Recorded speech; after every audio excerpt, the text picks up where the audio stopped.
She said she needed to find herself. I smiled, even helped her pack. But 2 weeks later, I found her in my beach house with another man. That's when my silence ended. Thank you for sticking around with me, my wonderful story family. If you're already hooked in for today's story and ready to enjoy it, click subscribe and let me know in the comments where you're watching from, because tomorrow I will be giving you another story just as interesting as this one, and you don't want to miss it. Now let us begin. 40 years of marriage, and I could tell you the sound of my wife's footsteps from 3 rooms away. Claudia always moved with purpose, even when she didn't have one. Every morning, she'd come down the stairs humming something off-key, pour her coffee, and ask if I'd seen her glasses, the ones sitting right on her head.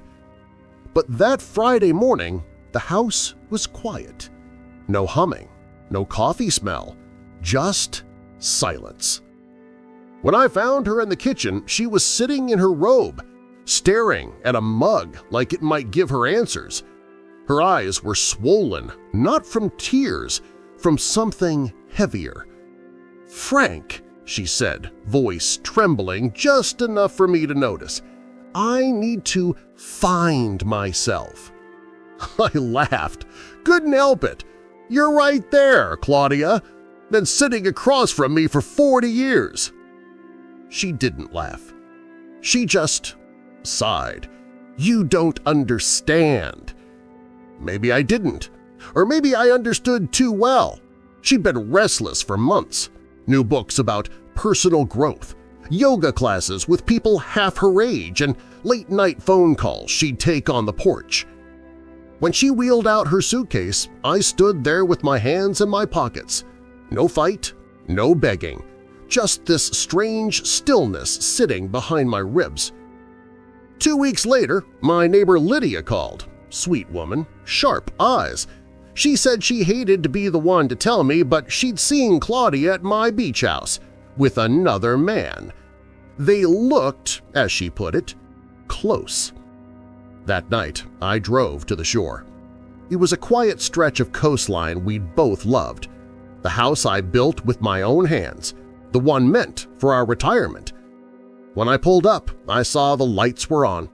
Her laugh carried through the window. I didn't go inside. I just sat there, watching shadows move behind the curtains.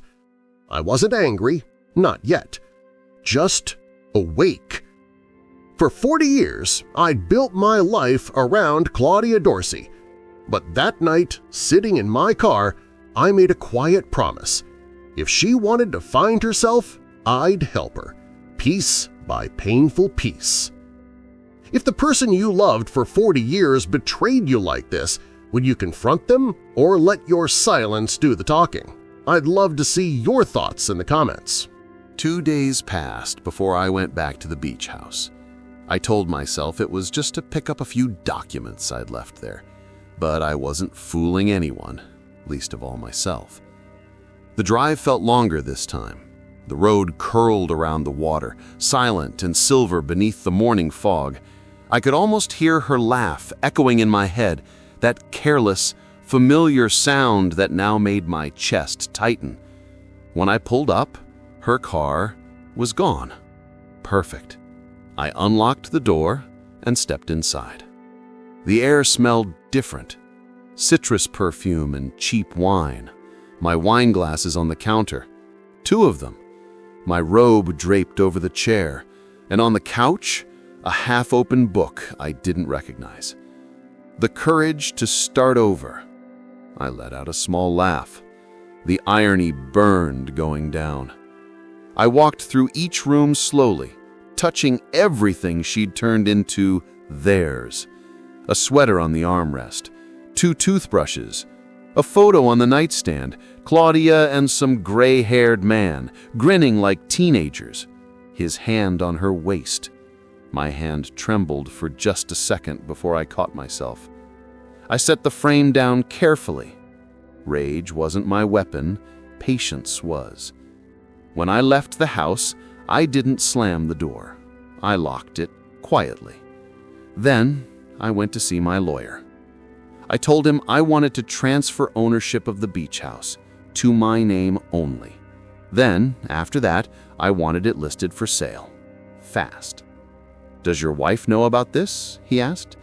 "She will, when the locks change." He hesitated, studying my face. "Franklin, are you sure you want to do this?" I smiled. She said she needed to find herself. I'm just giving her a new place to start. That night, I sat on my porch back home, watching the sun dip behind the trees. It hit me. Revenge wasn't about anger. It was about control. For 40 years, she dictated the rhythm of our life, but from now on, the music was mine to play. When someone betrays your trust, do you believe silence is power, or do you think true justice requires confrontation? Tell me what you'd do in my place. 3 days after I sold the beach house, Claudia showed up at my door. She didn't knock softly. She banged like she had a right to. I opened it slow, holding a mug of coffee like it was just another morning. "Claudia," I said, "you found yourself already?" Her face was flushed, eyes sharp. "Don't be smug with me, Frank. You sold our house without telling me?" I took a sip. "No, Claudia, I sold my house. You walked out, remember?" She stared at me like she couldn't recognize the man in front of her. For years, I'd been predictable, calm, yielding. Now my silence made her uncomfortable. "I just needed space," she said, voice cracking. "You don't understand." "I understand plenty," I interrupted. "You needed space. I gave it to you. I even gave you the beach house for 2 weeks. I figured that was generous enough." Her lips trembled and she looked away. "You're punishing me." "Punishment implies I still care enough to teach a lesson," I said softly. "This isn't punishment. This is balance." She blinked like she didn't quite grasp the words. Then her anger surged again. "You can't do this, Franklin. After 40 years, you can't just—" "After 40 years, I can do whatever I damn well please." We stood there for a long moment, two strangers with decades of shared memories hanging like ghosts between us. The ticking clock in the hallway filled the silence. Finally, she muttered, "You've changed." I smiled faintly. "No, Claudia, I just stopped pretending." She stormed out, slamming the door hard enough to rattle the frames on the wall. But even through the echo, I didn't move. I just stared at the space she left behind, feeling something strange. Not satisfaction, not yet, but power. That night, Lydia dropped by with some soup. I heard her yelling. She said gently, "You okay?" I nodded. "Better than I've been in years." And I meant it. 2 weeks after Claudia stormed out, I got a call from Lydia. "Franklin," she said carefully, "Claudia had a fall." My fingers froze around the phone. "What kind of fall?" "She slipped outside the store," Lydia continued. "Nothing too bad, sprained her ankle, but she's staying at her sister's, and you know how Margaret is. She called me, said Claudia could use a little help getting around." Help. The irony nearly made me laugh. I told Lydia I'd think about it, but that evening I drove over anyway. Claudia opened the door herself, limping slightly. When she saw me, her face softened for just a second before pride pulled it back together. "You didn't have to come," she said. "I didn't," I replied, stepping inside, but I did. The place smelled like her, lavender, detergent, and regret.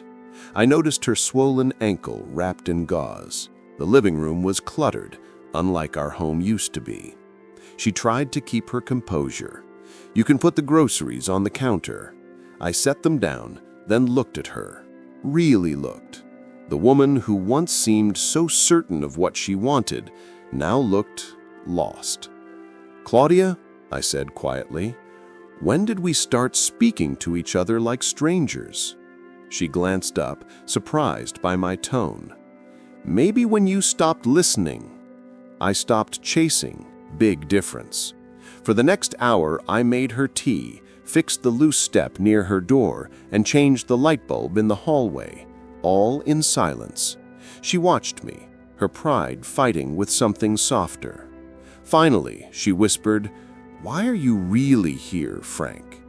I looked at her, at the woman who broke me, then fell right back into the space she had abandoned.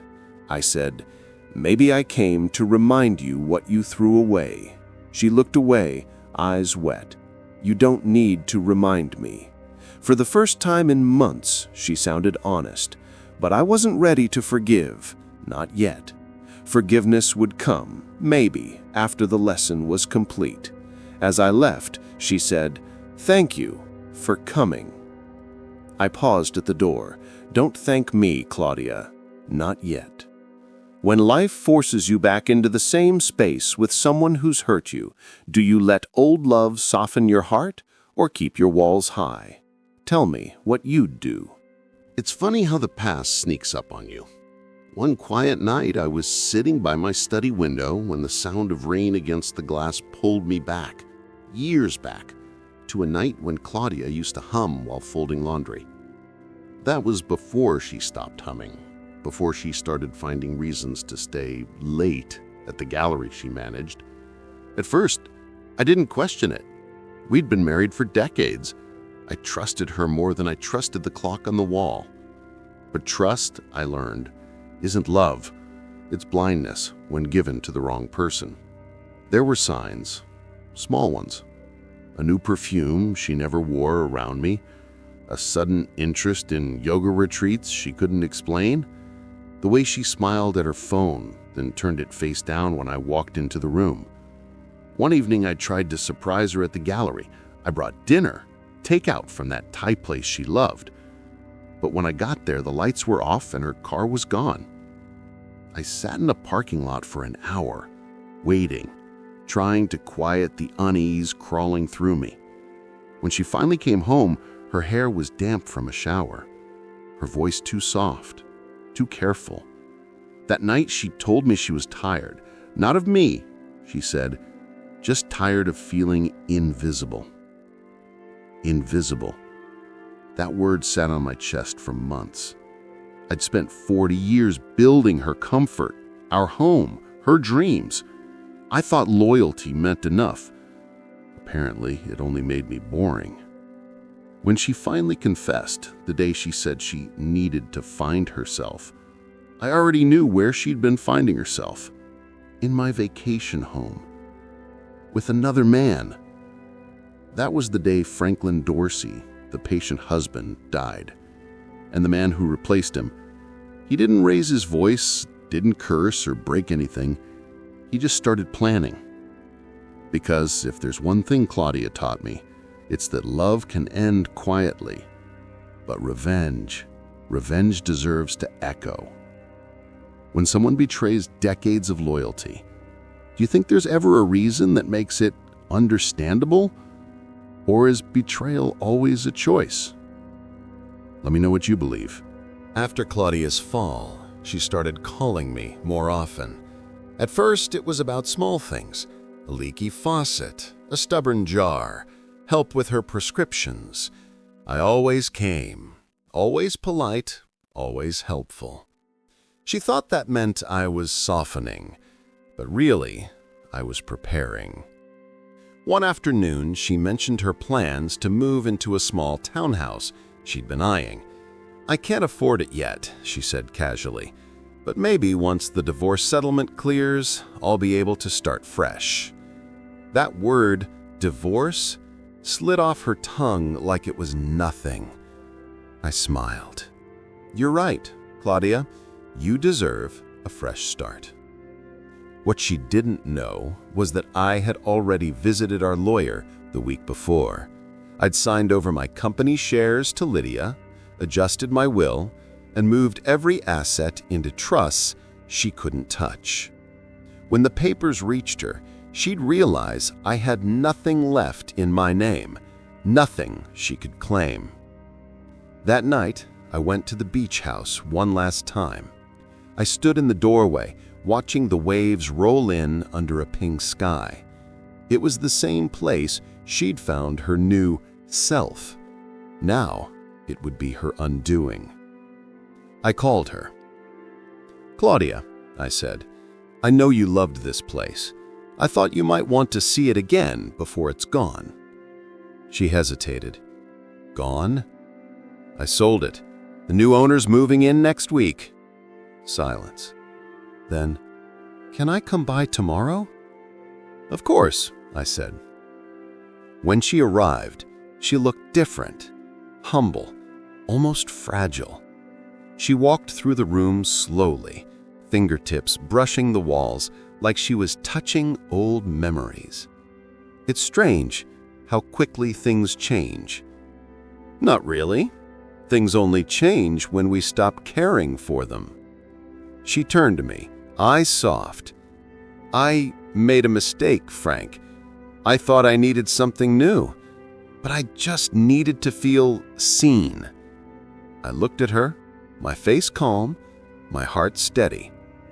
"You will, Claudia. Everyone gets seen eventually." She didn't understand then, but she would. Soon. If you had the chance to quietly destroy someone who betrayed you, not with violence, but with precision, would you take it or would you walk away? Let's see how honest you'll be. A week after Claudia visited the beach house, the storm came. Not a real one, though the sky that morning was gray enough, but the kind that tears through illusions. It started with a phone call, Lydia's voice, trembling but proud. "Dad, I think Mom's losing it." She called me crying. She said the lawyer told her you transferred everything, even the pension trust. I leaned back in my chair, looking at the framed photo of our family from 20 years ago. Claudia's smile was perfect, controlled, just like the way she lived. "She'll be fine," I said softly. "She always lands on her feet." But not this time. By the end of that week, her calls came daily. Her new man, the one she'd found herself with, had vanished. The beach house sale had finalized, but the buyer wasn't a stranger. It was Lydia. The papers had been signed under my daughter's name. Every brick, every inch of ocean view now belonged to the one person Claudia could no longer manipulate. I picked up her last call that Friday evening. Her voice was hoarse. "Franklin, how could you do this after 40 years?" "Do what?" I asked. "You ruined me," she snapped. "You hid the money, gave everything to her, sold my home." I chuckled softly. "Our home, Claudia. You left it. You said you needed to find yourself." Silence. Then a sob, sharp and helpless. "You were supposed to love me," she whispered. "I did, and you mistook it for weakness." The line went dead. I sat there in my den, staring out the window as dusk settled. I should have felt triumphant, vindicated, but all I felt was stillness, the kind that comes after a long storm. Then, out of nowhere, I heard a car door slam outside. I stepped onto the porch and saw her, standing in the rain, drenched, clutching a soaked envelope. "Please, Franklin, can we just talk?" And that's when I realized, revenge doesn't end when they break. It ends when you decide what kind of man their betrayal left you to be. When someone who betrayed you finally begs for mercy, do you listen or do you let them feel every drop of the pain they caused? Be honest in the comments. Claudia stood there, shivering in the rain. Her hair clung to her face, and for the first time in decades, she looked small. Not the elegant woman who hosted charity dinners or corrected my grammar at parties, Just a woman stripped of pride and perfume. "Come inside," I said quietly. She followed, dripping onto the rug she'd once scolded me for buying. The irony made me want to laugh, but I didn't. I made us tea instead, the same way I always did. 2 sugars for her, 1 for me. Muscle memory. When I handed her the cup, her hands trembled. "Franklin, I didn't mean for any of this to happen," she whispered. "I was lonely. I thought I'd lost you long before I left." I leaned against the counter. "You didn't lose me, Claudia. You stopped looking." She stared at me, tears spilling freely now. "Is this what you wanted? To watch me fall apart?" I wanted to say yes. I wanted to tell her that every sleepless night, every moment of humiliation had earned me this right, but the words wouldn't come. Instead, I said, "I just wanted you to understand what you threw away." She nodded slowly. "Well, you've succeeded." For a long moment, the only sound was the rain against the windows. Then she reached into her soaked coat and pulled out the envelope, the one she'd been clutching outside.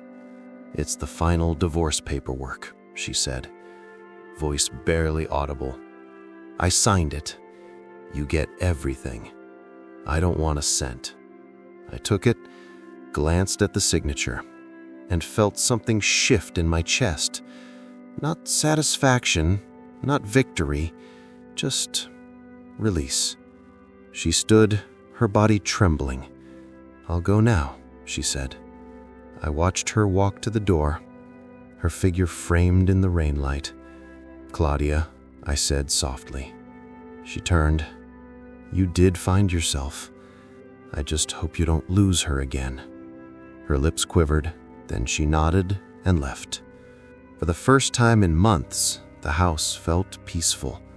If you finally had your revenge and saw the person who hurt you truly broken, would you feel peace?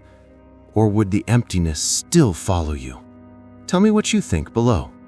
A month passed after Claudia left that night.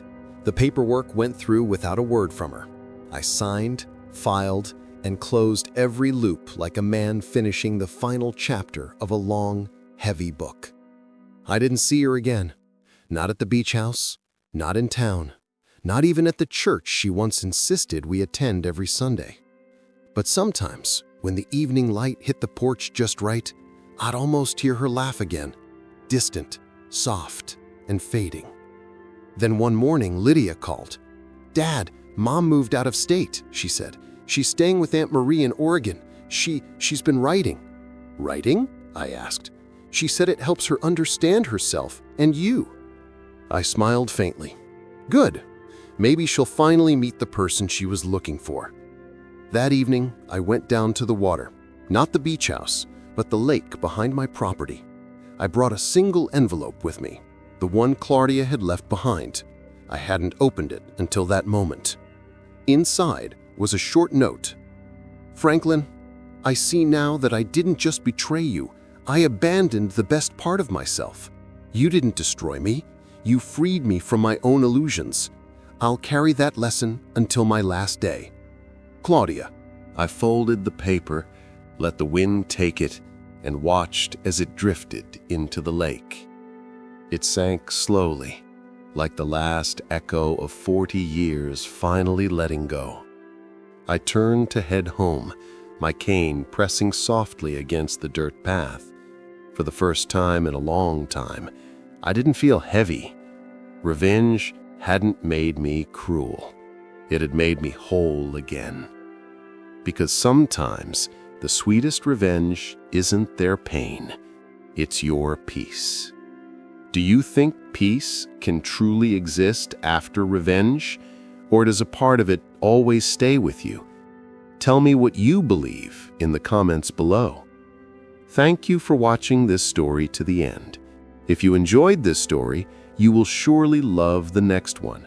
It's as crazy and more intriguing as you can ever imagine, so do check it out. Click on the image on your screen to watch the next one.